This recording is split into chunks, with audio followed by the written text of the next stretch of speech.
Alright guys, we are back for another video. So, we gonna cover something today, and it's regarding the new SSR Toshiro. Now, I've been asked quite a few times whether or not you should pull for Toshiro.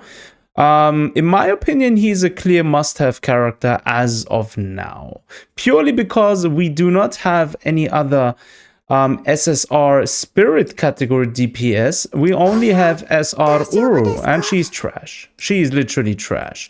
So, in my opinion, getting at least one copy of him, just to have him, is actually somewhat of a must-pull. Now, the question I get a lot asked is whether or not you should pull for his weapon. Now, that's an entirely different scenario. Because let's actually take a look at his weapon. What does it do? Now, if you have it once, right, the crit rate increases by a base 30%. Now, bear this in mind. Crit rate, crit damage, those are like the number one stats which you want to prioritize for any DPS. So, crit rate increased by 30%. That is huge. During Tensho Jurin, so this is essentially after he releases his technique Ice Dragon Dive, he will enter a specific state where he basically have enhanced basic attacks. With his exclusive weapon, the basic attack damage is increased by 50%. And the damage reduction is applied by 25%. So we can take a note. He has 30% increased crit rate, 50% basic attack damage increase, and he has a built-in damage reduction with the exclusive weapon. Hence, a bit more survivability, which is good for tougher content, right? Now, that is just everything there is on paper. And also, oh, by the way, the attacks cannot be interrupted. He has an anti-stun mechanic sort of built in thanks to his exclusive weapon.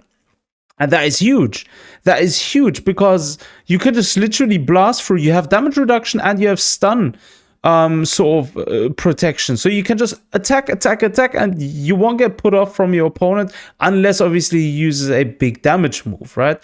So that's everything important first up from the exclusive weapon. Now let's actually go over the other options you have, just in case you do not have the exclusive weapon. So yeah, let's actually talk about the other options we have in case you don't have the weapon. So the Chanting Spirit is the best free-to-play option. This weapon will do actually pretty good because you have a increase of the base attack by 15% for 12 seconds after dealing spirit damage. Now, since he is a spirit character, obviously this is going to come in nice. Apart from that, you could go with these stuns. This is the low rarity weapon stamp, which you just get fairly often. So you can actually get this all the way to Ascension level 5 and you're good to go. This gives you a base increase of attack by 15%, which is also pretty decent for a free weapon. Now let's actually do, you know what? We're going to do a specific testing here. We're gonna do a side-by-side damage comparison between the weapons. So let me quickly set this up. All right, so we're gonna do the first test just with Toshiro, with his exclusive weapon, and then we're gonna see what kind of damage numbers he is able to produce. Okay, sure. So let's actually see what shall we do here. Let's actually go with this. So the base hit here, as you can see, we're doing roughly. Can we actually sort of see this here? Let's quickly see the stats. Damage overview. Ah, there is nothing. Okay, all right. I resetted it. All right.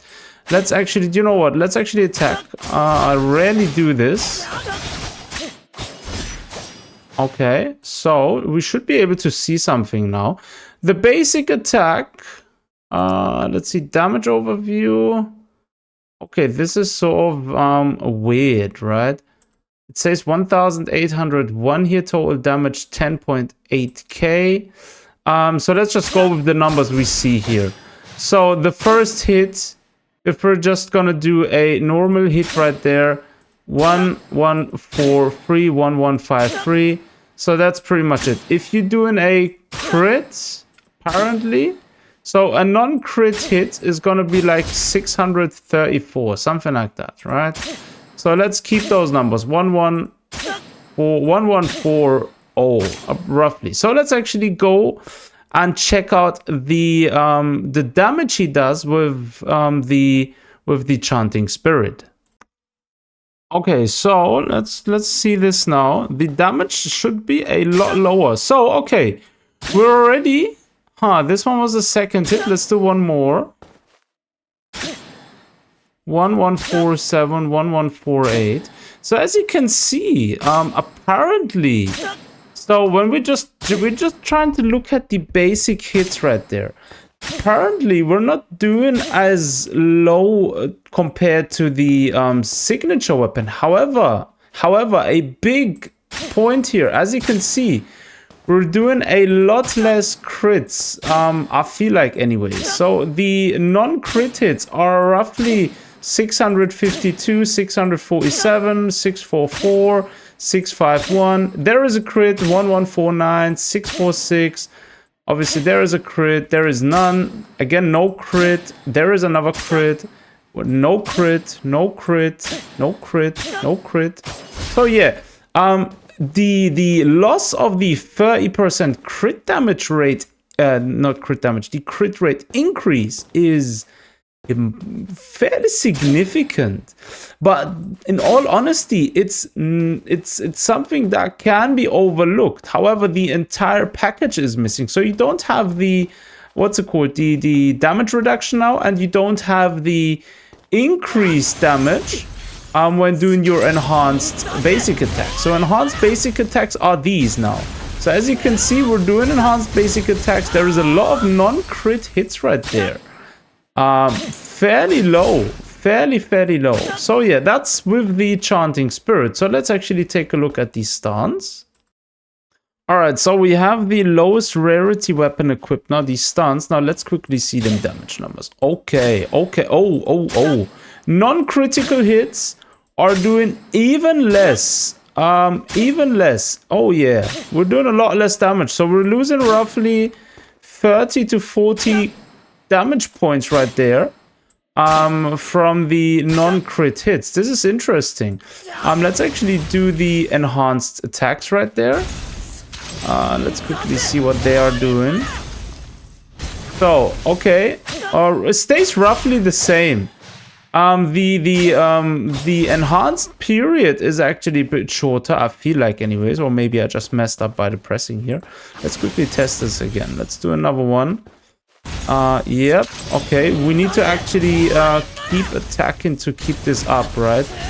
So yeah, there is a couple of crit hits there, but the crit damage, no, not the crit damage, the normal attack damage feels lower, because remember this, we're doing 615 there. As you can see, both the exclusive weapon and the Chanting Spirit did roughly usually about 645, 650 for non-critical hits, right?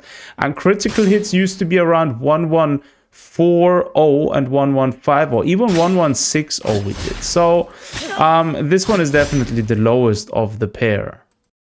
So the answer to the question is, obviously, it's depending on your personal situation, whether you're F2P or whether you're spending, right? That's another question you need to answer yourself. In my opinion, getting a DPS, if you're only getting one copy, you're only getting the base form of the character, then my opinion is always get the weapon. The weapon will do so much more for a character which hasn't received any dupes, right? So getting the limited weapon, the exclusive weapon, is always the best choice. You're gonna have a lot more fun with a character, because what's the point of having a DPS without his exclusive weapon, losing a lot of potential, not having the full output available from a new DPS? is somewhat daunting, I feel like. I know this from other games, like for example Genshin and stuff like that. Obviously these are type of games where you can get away without the limited weapon, but it always feels better when with the limited exclusive weapon for a character. So in my opinion, try and get it, right? See, like I personally was lucky. I got the limited weapon within the first 10 pull, right? So I actually got lucky there. However, I received Toshiro after 40 pulls. So depending on how many jades and tickets you have, it's the way to go. Grab his weapon and you're going to be set. Unless obviously you want to skip the weapon and the character altogether, then that's obviously an entirely different matter. But yeah. Do let me know down below in the comment sections what you think about this entire dilemma, I suppose you could call it. And yeah, as always, thanks for tuning in. Take care of yourselves. Until next time.